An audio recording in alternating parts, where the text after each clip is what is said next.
જાપાનનો નકશો એટલે ક્યાં જાપાન અને ક્યાં ચાઇના.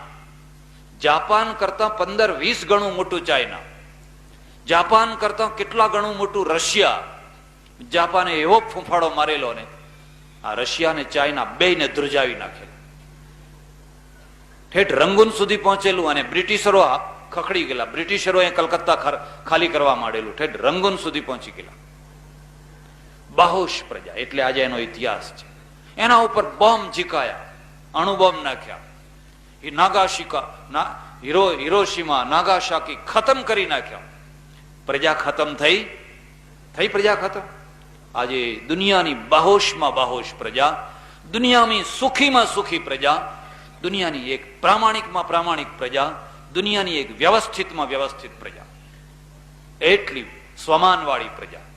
કેમ? કારણ કે યુદ્ધરત રહી, સતત યુદ્ધરત રહી.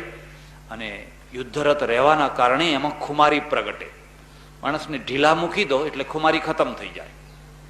એને યુદ્ધ વિમુખ બનાવી દો, સંઘર્ષ વિમુખ બનાવી દો એટલે ખુમારી વિનાનો થઈ જાય. પેટ ભરતો થઈ જાય, ખાલી બસ ખાવું છે ખાવું છે ખાવું છે, પેટ ભરતો માત્ર થઈ જાય.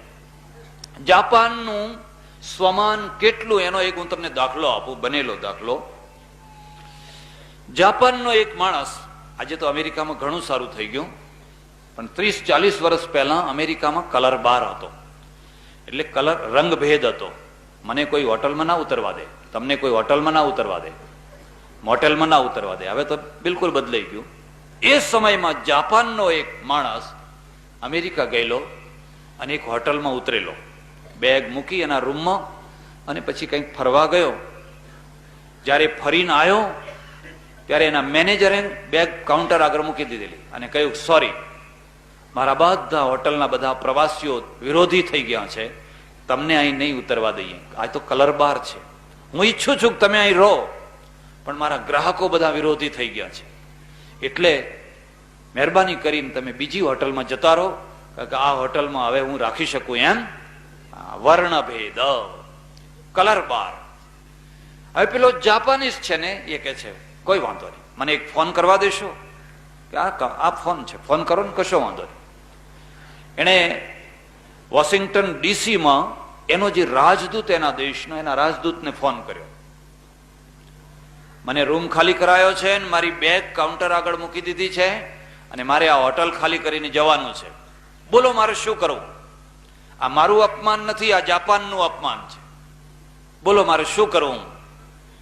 એટલે પેલા રાજદૂતે કહ્યું કે હું બીજી વાર તમને ફોન ન કરું ત્યાં સુધી બેગ ત્યાં ને ત્યાં રહેવા દો ને તમે ફૂટપાથ ઉપર ઉભા રહો. એની હોટલની બાજુમાં જે ફૂટપાથ છે ને એ ફૂટપાથ ઉપર જઈને ઉભા રહો. એ રાજદૂતે તરત વાયરલેસ કર્યો, ટેલેક્સ, ક્યાં? ટોક્યો. અને ટોક્યોના વિદેશ મંત્રીને, એટલે એના દેશના વિદેશ મંત્રીને કહ્યું કે એક જાપાનીઝ ફૂટપાથ ઉપર ઉભો છે. એ જાપાનીઝ નથી ઉભો, આખું જાપાન ઉભું છે, બોલો મારે શું કરવું? એટલે પેલા વિદેશ મંત્રીએ કહ્યું, થોડીક રાહ જુઓ, હું બીજો ટેલિફોન કરું ત્યાં સુધી તમે થોડી રાહ જુઓ. એ વિદેશ મંત્રીએ એની જે આકાશવાણી, એનો જે રેડિયો હતો ને, રેડિયોના પ્રસારણ અટકાવી અને રેડિયો ઉપર પ્રસારણ કર્યું કે આખા જાપાનમાં જેટલી હોટલો છે એ તમામે તમામ હોટલોમાં જેટલા અમેરિકનો ઉતર્યા હોય બધાને ફૂટપાથ ઉપર કાઢી મૂકો. આ મારો ઓર્ડર છે. રેડિયો ઉપર, આખા જાપાનના રેડિયો ઉપર બીજી વાર ત્રીજી વાર પ્રસારણ કર્યું.